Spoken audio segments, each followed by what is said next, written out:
They call you an addict, a failure, a lost cause. And after a while, you started to believe it. But I want you guys to listen to me. Your identity ain't tied to what had once had control over you.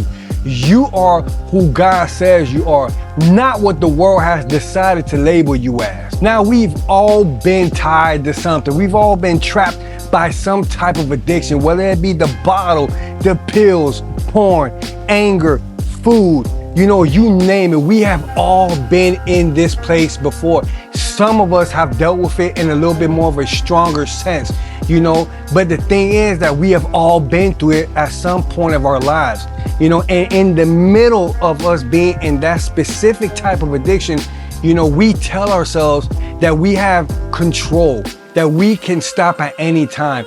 But deep down inside, we know that it really does control us. And the thing is, when it comes to addiction, or the lie that the addiction tries to sell us, is that we are in control when we're really not. We are bound to the chains of it. But this is the thing here that I want you guys to understand with this message today, right? Is that what had once bound you, kept you trapped, does not define who you are. Your identity is not tied to that addiction. You might be in a fight right now, right? That you might think that, oh, how am I gonna get out of this? But I want you guys to know that you guys are not finished. God is not finished with you at all. I know this fight too well, you guys.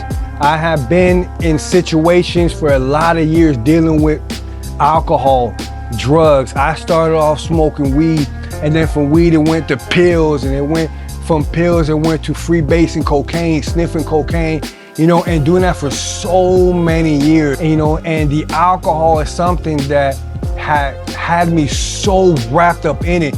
And I wasn't even a drinker back then, but then the little bit and a little bit more, it got more intensified, and I was hooked on these things because I thought that it was bringing me some type of comfort and releasing the pains that I was feeling, kind of like numbing things out, but it really wasn't doing any of that.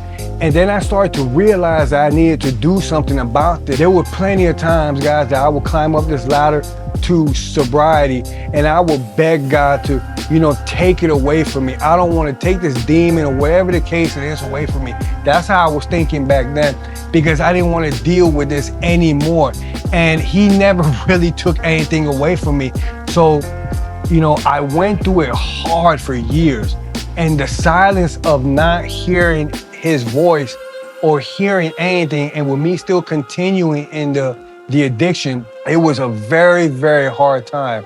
But I started to get these revelations and these thoughts and kind of like speaking to my spirit that, even in his silence, he was still teaching me things.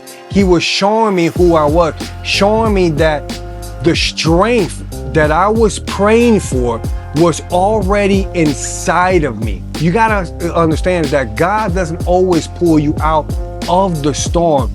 Sometimes he lets you walk through it, and because that's how you are gonna learn who you really are.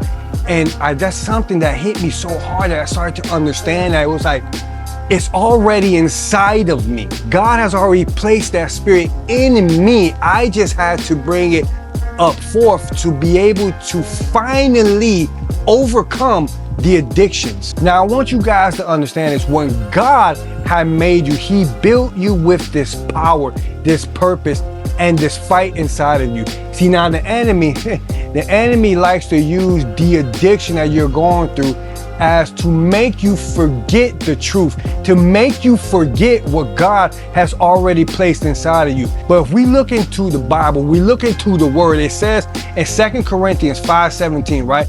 If anyone is in Christ, they are a new creation, right?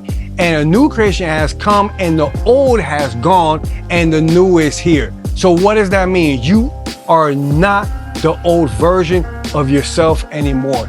You are not the addiction. You are not the alcoholic. You are not the drug addict. You are not the one that's addicted to porn. You are not that. The old way has passed and the new you has been brought forth. And the moment that you surrender to that, right, your identity begins to shift, because now you must accept the new you. You can't live in the past anymore. You got to let that stuff go because you are not that person anymore. You are no longer a slave to what had once owned you. You're walking in freedom that only God can give you. Now, understanding freedom starts when you stop answering to the old name. When you stop answering to the old you, when you leave that past behind, you are not the addict. You are not the screw up. You are chosen. You are redeemed. You are strong. So every time you fail and get back up, every time you slip, you fight again. You see what I'm talking about? It's this continuous movement to go forward. But it all starts here. You have to let go of that old identity. It's not about being perfect, man. It's about staying consistent in the fight. When you finally know who you are in Christ, every chain loses power. So today, stop answering to your past name. You are not broken. You are not forgotten. You are rebuilt. You are forged through the fight. And the moment that you finally see yourself the way God does, that's when the freedom begins. Your story isn't over. It's being written by the one who always knew your name. And I want you guys to do me a favor yet again, if you can. Like, subscribe, hit the bell wherever this thing is so we can start spreading this message to the fellow brothers who are going through this type of mess right now, who are going through this addiction, who don't know who they are and are still tied to the old label that have kept them bound. They don't need to be bound, and neither do you guys. Grace and peace.